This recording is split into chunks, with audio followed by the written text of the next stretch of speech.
കർത്താവായ ക്രിസ്തുവിനാൽ അനുഗ്രഹിക്കപ്പെടുന്ന പ്രിയമുള്ളവരെ,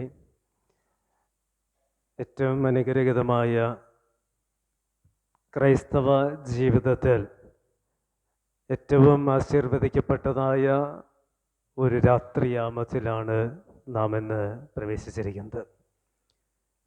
സർവ്വജനങ്ങൾക്കും ഉണ്ടാകുന്ന ഒരു മഹാസന്തോഷവുമായി നമ്മിലേക്ക് ഇറങ്ങി വന്ന നമ്മുടെ വീണ്ടെടുപ്പുകാരനായ ക്രിസ്തുവിൻ്റെ ജനന സന്തോഷം പങ്കുവയ്ക്കുന്ന, അതൊരിക്കൽ കൂടെ സ്മരിക്കുന്ന, ഓർക്കുന്ന അനുഗ്രഹീതമായ രാവ്.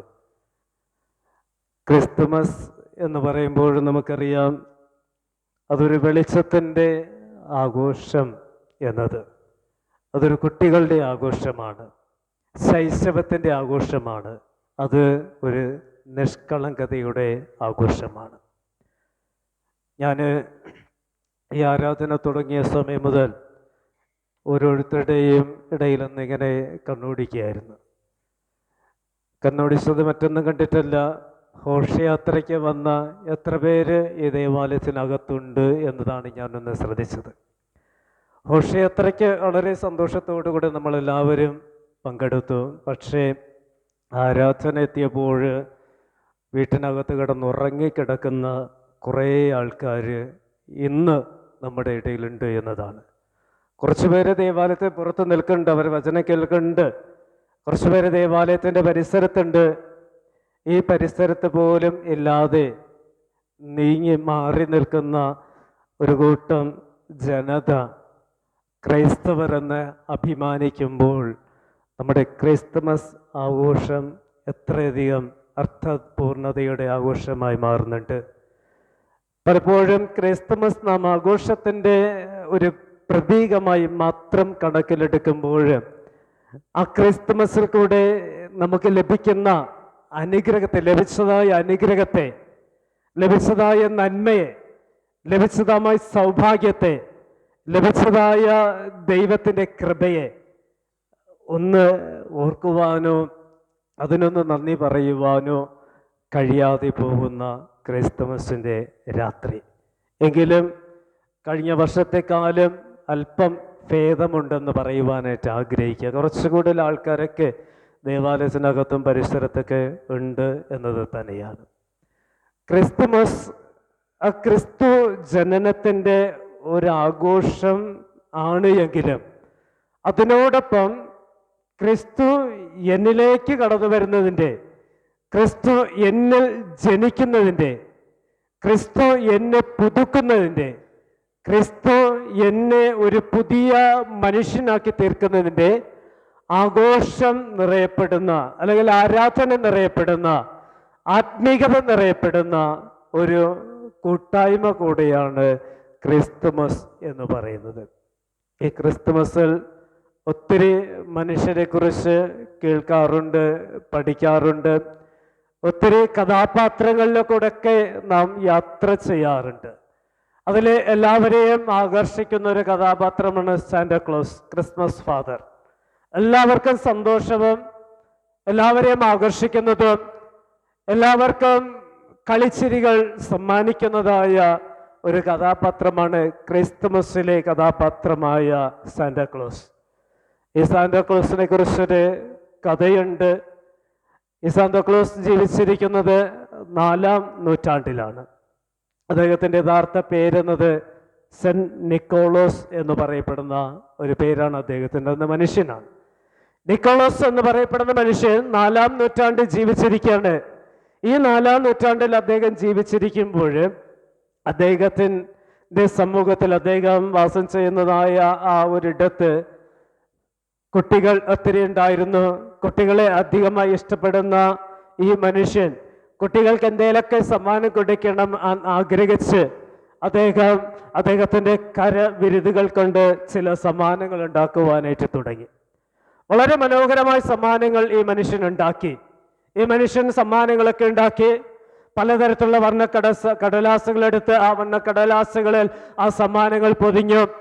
രാത്രികളിൽ ആരുമറിയാതെ കുട്ടികളുള്ളതായ ഭവനത്തിലേക്ക് അത് കൊണ്ടുപോവുകയും അതിനെ വെക്കുകയും ചെയ്യും. എന്നിട്ട് അദ്ദേഹത്തിൻ്റെ വീട്ടിലേക്ക് മാറിപ്പോവുകയും ചെയ്യും. അടുത്ത ദിവസം രാവിലെ എഴുന്നേൽക്കുമ്പോൾ കുട്ടികൾ കാണുന്നത് സമ്മാനപ്പൊതികളാണ്. വർണ്ണക്കടലാസുകളിൽ പൊതിയപ്പെട്ടതായ സമ്മാനപ്പൊതികൾ. ഇത് കാണുമ്പോൾ കുട്ടികൾക്ക് സന്തോഷമുണ്ടാകുന്നുണ്ട്, കുട്ടികൾ ആനന്ദിക്കുന്നുണ്ട്. ഇത് ദൂരത്തുനിന്ന് കാണുന്ന അറിയുന്ന ഈ നിക്കോളസ് അത് ഇങ്ങനെ കാലാകാലങ്ങളിൽ ദിവസം തോറും തുടർന്ന് വരികയും ചെയ്യുമായിരുന്നു. ഒരു മഞ്ഞ കാലഘട്ടം, ആരോഗ്യം ക്ഷയിച്ചുപോയ കാലഘട്ടം, ഇദ്ദേഹത്തിന് തണുപ്പ് താങ്ങുവാൻ കഴിയാതെ അദ്ദേഹം ബലഹീനമാവുന്ന അവസ്ഥയിലേക്ക് പോകുമ്പോഴും ഈ സമ്മാനപ്പൊതികൾ കൈമാറുവാനായിട്ട് ഇദ്ദേഹം മറന്നുപോയില്ല. ഇദ്ദേഹം തൻ്റെ ഹിമവാഹനത്തിൽ കലമാനുകളെ കെട്ടി ആ വാഹനത്തിൽ കയറി യാത്ര ചെയ്യുവാൻ തുടങ്ങി സമ്മാനപ്പൊതികളുമായി രാത്രികാലങ്ങളിൽ. എന്നാൽ മുന്നിലോട്ട് പോകുവാൻ കഴിയാതെ കലമാനുകളുടെ കാലുകൾ മഞ്ഞുമലകളിൽ ഉറച്ച് അതനങ്ങുവാൻ കഴിയാതെ അതങ്ങനെ നിൽക്കുകയാണ്. പെട്ടെന്നൊരു ദൂതൻ പ്രത്യക്ഷനായിട്ട് ആ ദൂതൻ ഈ നിക്കോളസിനോട് കൂടെ പറഞ്ഞു, നീ ചെയ്യുന്ന എല്ലാ പ്രവൃത്തികളും എനിക്ക് വളരെ ഇഷ്ടപ്പെട്ടതാണ്. നീ എല്ലാവരെയും സ്നേഹിക്കുന്നുണ്ട്, നീ എല്ലാവരെയും കരുതുന്നുണ്ട്, നീ എല്ലാവർക്കും സന്തോഷം നൽകുന്ന സമ്മാനങ്ങൾ കൊടുക്കുന്നുണ്ട്. അത് ഏറ്റവും അനുഗ്രഹീതമാലുകൾ, എനിക്ക് ഏറ്റവും സന്തോഷം നൽകുന്ന ഒരു അനുഭവമാണ്. നിനക്ക് ഞാൻ ഒത്തിരി വരങ്ങൾ നൽകുവാനായിട്ട് പോകുന്നുണ്ട് എന്ന് പറഞ്ഞിട്ട് ആ ദൂതൻ നിൽക്കുമ്പോൾ തന്നെ ഒരു 3 കുഞ്ഞു ദൂതന്മാർ ആ മനുഷ്യൻ്റെ മുമ്പാകെ പ്രത്യക്ഷനായി. അവരോടുകൂടെ പറഞ്ഞു, നിനക്ക് എന്ത് ആവശ്യമുണ്ടെങ്കിലും ഈ ദൂതന്മാരോട് ചോദിക്കാം. അങ്ങനെ ദൂതന്മാരുടെ കൂടെ സഹായപ്രകാരം ഈ മഞ്ഞുമലയിൽ താഴ്ന്നു പോയതായ ഈ ഇദ്ദേഹത്തിൻ്റെ കലമാനെ ഒന്ന് വലിച്ചെടുക്കുകയും ആ കലമാനുമായി ശക്തിയോടുകൂടെ വീണ്ടും മുന്നിലേക്ക് ഇദ്ദേഹം യാത്ര ചെയ്തു. അനേക സമ്മാനപ്പൊതികൾ അനേകർക്ക് കൈമാറുകയും ചെയ്തു. പിന്നത്തേതിൽ അദ്ദേഹത്തെ നിക്കോളസിനെ സാന്റാക്ലോസ് അല്ലെങ്കിൽ ക്രിസ്മസ് ഫാദർ, ക്രിസ്മസ് അപ്പൂപ്പൻ എന്ന പദങ്ങൾ ഉപയോഗിച്ചുകൊണ്ട് കാലാകാലങ്ങളിൽ ഞാനും നിങ്ങളും അതിനെ വിശേഷിപ്പിക്കുകയാണ് ചെയ്യുന്നത്. പ്രിയമുള്ളവരെ, സമ്മാനങ്ങൾ കൈമാറുന്ന, സമ്മാനങ്ങൾ നൽകപ്പെടുന്ന, സമ്മാനങ്ങൾ സ്വീകരിക്കപ്പെടുന്ന ഒരു കാലഘട്ടമാണ് ക്രിസ്തുമസ് കാലഘട്ടം. കാരണം കർത്താവായ ദൈവം, സ്വർഗത്തിലെ ദൈവം ഒരു സമ്മാനമായി തൻ്റെ ഏകജാതനായ പുത്രനെ നമുക്ക് നൽകി എന്നതാണ്. തൻ്റെ പ്രിയപുത്രനെ എനിക്കും നിങ്ങൾക്കും സമ്മാനമായിട്ടാണ് നൽകുന്നത്. അതൊരു സന്തോഷത്തിൻ്റെ അനുഭവമാണ്, അതൊരു നിരാശയുടെ അനുഭവമല്ല.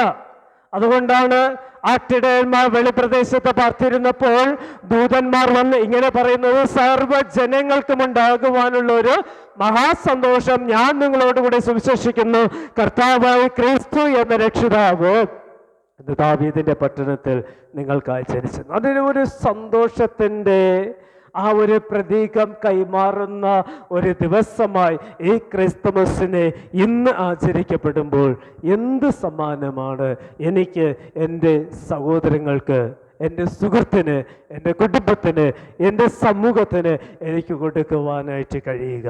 ക്രിസ്തു ദൈവം എനിക്ക് നൽകിയ സമ്മാനം തൻ്റെ ഏകജാതനെ പുത്രനെ, തൻ്റെ പ്രിയപ്പെട്ടവനെ, തന്നോട് ജീവിക്കുവാനായിട്ട് തിരഞ്ഞെടുക്കപ്പെട്ടവനെ മനുഷ്യനായി എനിക്ക് നൽകി എൻ്റെ ജീവിതത്തെ ഒരു പടി വീതം ഉയർത്തുമ്പോൾ ഞാൻ നിങ്ങളൊക്കെ സ്നേഹത്തിൻ്റെയും സമ്മാനങ്ങൾ കൈമാറിക്കൊണ്ട് മുന്നോട്ട് പോകുവാനത്രേ ക്രിസ്തുമസ് രാവുകൾ നമ്മെ ഓർമ്മപ്പെടുന്നത്.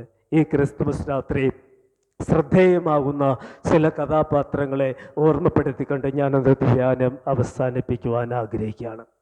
ദൈവപുത്രനെ സ്വീകരിച്ചതായ ചില മനുഷ്യരുണ്ട്.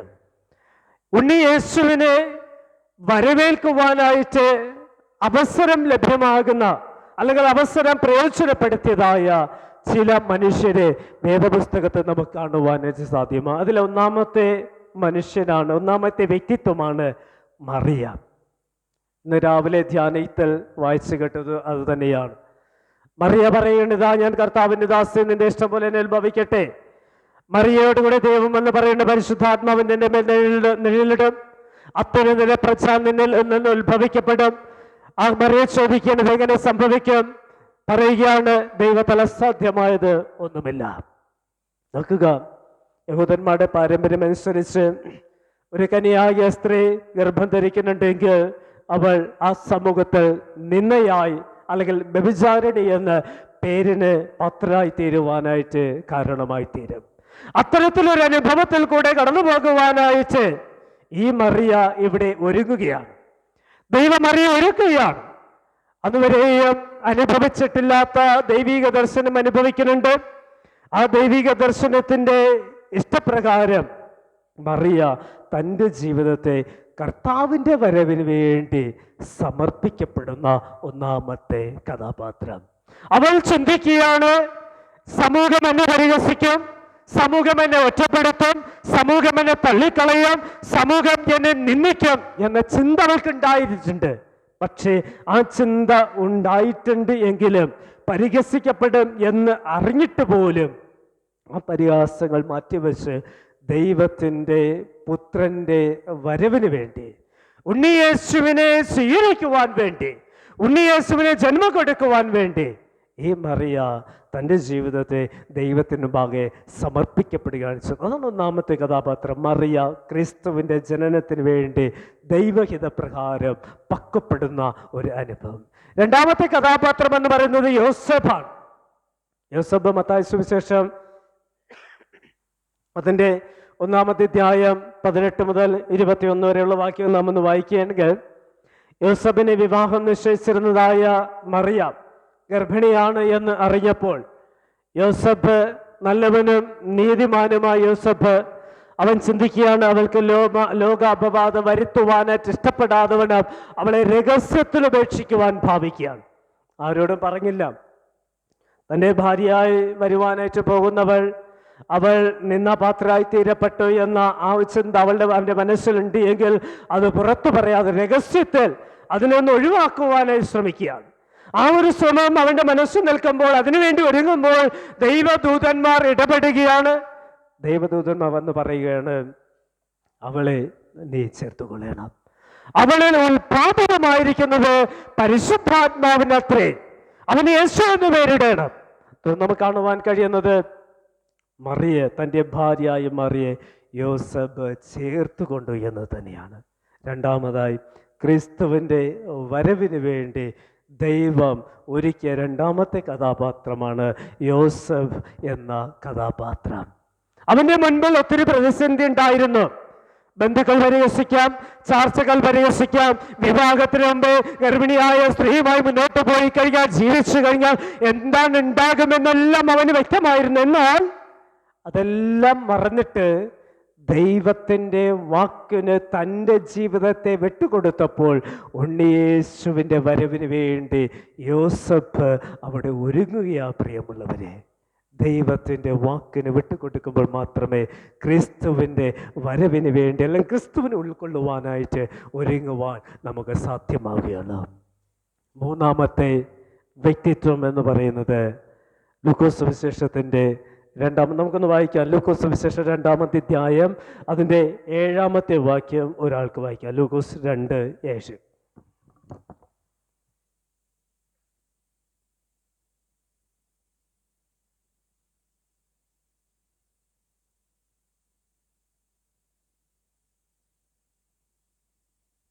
ലൂക്കോസ് 2:7.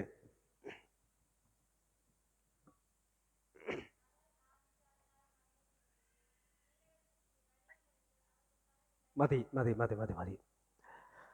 അവൾ ആദ്യജാതനായ മകനെ പ്രസവിച്ചു. തുടർന്നാണ് മൂന്നാമത്തെ വ്യക്തിത്വത്തെ നമുക്ക് കാണുവാനായിട്ട് കഴിയുന്നത്. അവൾ ആദ്യജാതനെ പ്രസവിച്ചു, ശീലകൾ ചുറ്റി വഴിയമ്പലത്തിൽ സ്ഥലമില്ലായകയാൽ പശുത്തൊട്ടിയിൽ കിടത്തി എന്നതാണ്. ക്രിസ്തുവിനെ വരവേൽക്കുവാനായി അവസരം ലഭ്യമായ മൂന്നാമത്തെ വ്യക്തി ആര് എന്ന് ചോദിച്ചാൽ സത്ര ഉടമയാണ്, വഴിയമ്പലക്കാരനാണ്. പൂർണ്ണഗർഭിണിയുമായി ഒരു മനുഷ്യൻ ഓരോ വാതിൽക്കൽ, ഓരോ ഭവനത്തിൻ്റെ, ഓരോ സത്രത്തിൻ്റെ വാതിൽക്കൽ നിന്ന് കൊണ്ടുകൊണ്ട് മുട്ടുകയാണ്. എല്ലാ വാതിലുകളും അടയപ്പെട്ടു. ഈ വാതിലുകളെല്ലാം അടയപ്പെടുമ്പോഴും ഒരു വാതിൽ തുറന്നു കിടന്ന് എന്നത് നമുക്ക് കാണുവാൻ സാധ്യമാകും.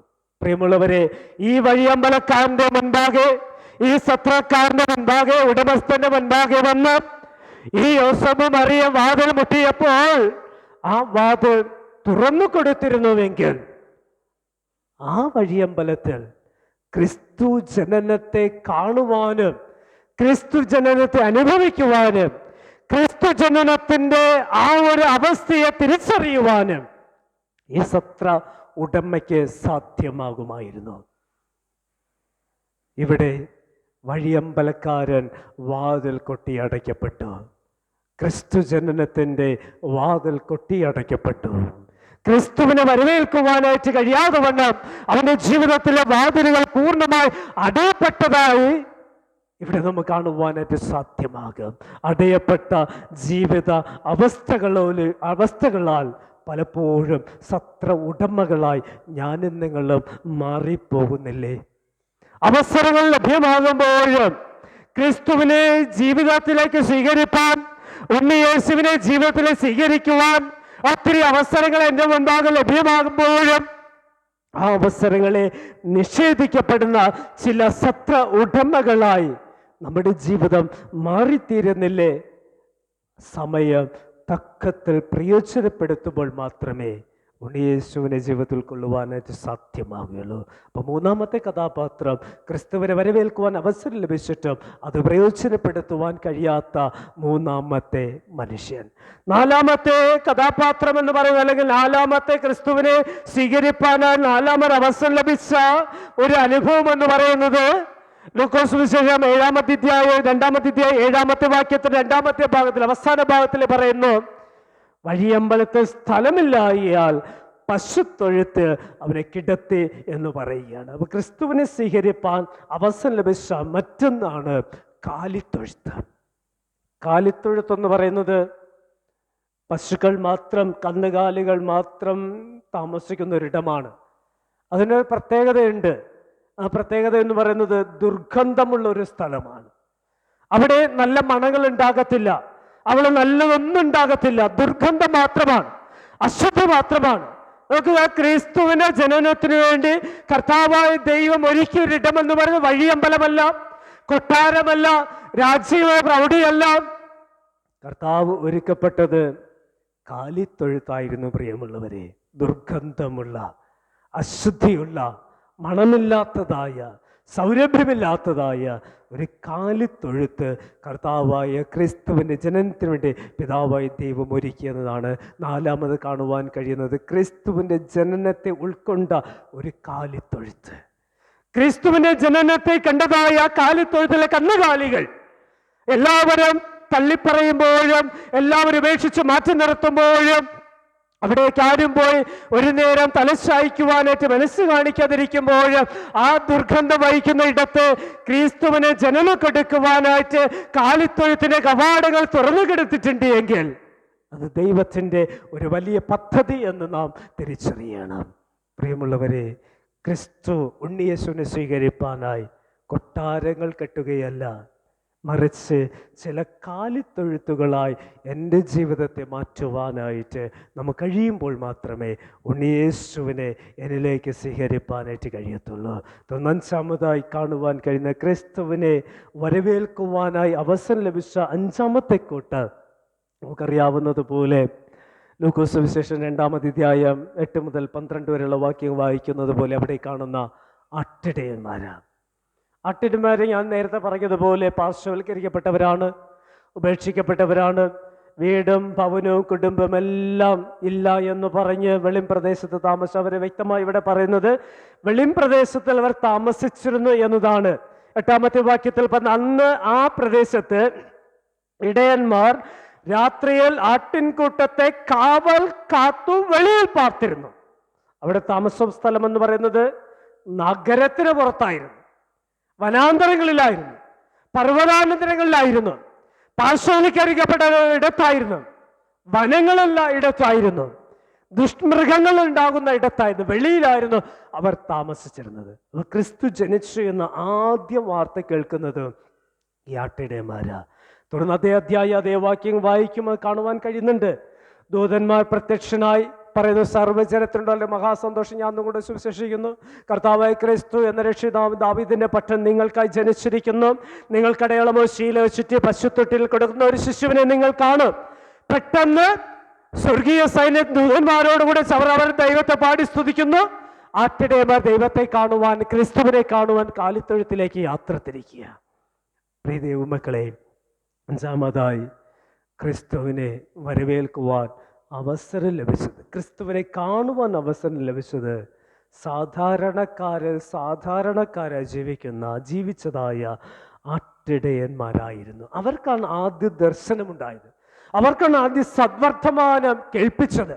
അവരോടുകൂടിയാണ് സ്വർഗീയ സൈന്യം പാടിയത്, അത്യുന്നതങ്ങൾ ദൈവത്തിന് മഹത്വം, ഭൂമിയെ ദൈവപ്രസാദമുള്ള മനുഷ്യർക്ക് സമാധാനം എന്നത്. തള്ളപ്പെട്ട അവസ്ഥയിലും ജീവിക്കുന്നവരെ ചേർത്തുകൊള്ളുന്നൊരു ദൈവം കൂടെ ഉണ്ട് എന്ന് ഈ ക്രിസ്തുമസ് നമ്മെ ഓർമ്മപ്പെടുത്തിയാണ്. തുടർന്ന് കഥാപാത്രം എന്ന് പറയുന്നത് വിദ്വാൻമാരാണ്. വിദ്വാൻമാർ കിഴക്ക് നിന്നും യേശുവിനെ കാണുവാൻ നക്ഷത്രം കണ്ടു വന്നവരാ. അവർ യേശുവിനെ കണ്ടു, വണങ്ങി, നമസ്കരിച്ചു മടങ്ങി പോകുന്നുണ്ട്. അവരും ദൈവത്തെ കാണുവാൻ അവസരം ലഭിച്ചു. ആ 3 പേരും ക്രിസ്തുവിനെ ഉൾക്കൊള്ളുവാൻ അവസരം ലഭിച്ചു. ഉണ്ണിയേശുവിനോടുകൂടെ ചേർന്നിരുന്നു, അമ്മയോടും മറിയോടും യോസഫിനോടുകൂടെ ചേർന്ന് ദൈവത്തെ പാടി സ്തുതിച്ചു. ആ ഒരു അവസരം ദൈവകൃപയാൽ ആ വിദ്വാൻമാർക്ക് ലഭ്യമായിട്ടുണ്ടെങ്കിൽ, പ്രിയ ദൈവമക്കളെ, നമ്മുടെ ജീവിതത്തിലും അത്തരത്തിലുള്ള അനുഭവങ്ങളെ നേടുവാനായിട്ട് നമുക്കൊന്ന് കഴിയണം. അവസാനമായി ക്രിസ്തുവിനെ അനുഭവിപ്പാൻ അവസരം ലഭിച്ചത് ഹെരോദാവായിരുന്നു. ക്രിസ്തുവിനെ ലഭിക്കുവാൻ അവസാനമായി അവസരം ലഭിച്ചത് ഹെരോദാവായിരുന്നു. കാരണം നക്ഷത്രം കണ്ട് വിദ്വാൻമാർ കിഴക്കുന്ന് യാത്ര തിരിച്ച് ആ യാത്ര ചെന്ന് എത്തുന്നത് ഇവിടെ കൊട്ടാരത്തിലാണ്. വിദ്വാൻമാരുടെ യാത്ര ചെന്ന് അവസാനിക്കുന്നത് ഹെരോദാവിൻ്റെ കൊട്ടാരത്തിലാണ്.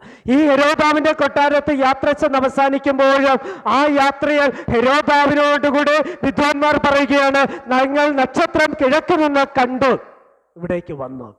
ആ കിഴക്ക് നിന്ന് കണ്ട ആ നക്ഷത്രം, ആ വെളിച്ചം എവിടെയാണ്?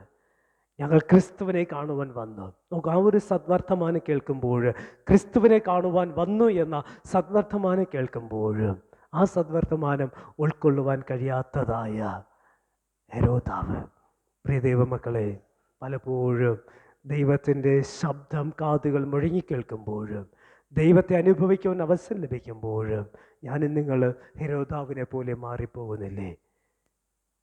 സംരക്ഷിക്കേണ്ട കരങ്ങൾ ഒരു കൊലപാതകത്തിൻ്റെ കരങ്ങളായി മാറിപ്പോവുകയാണ്.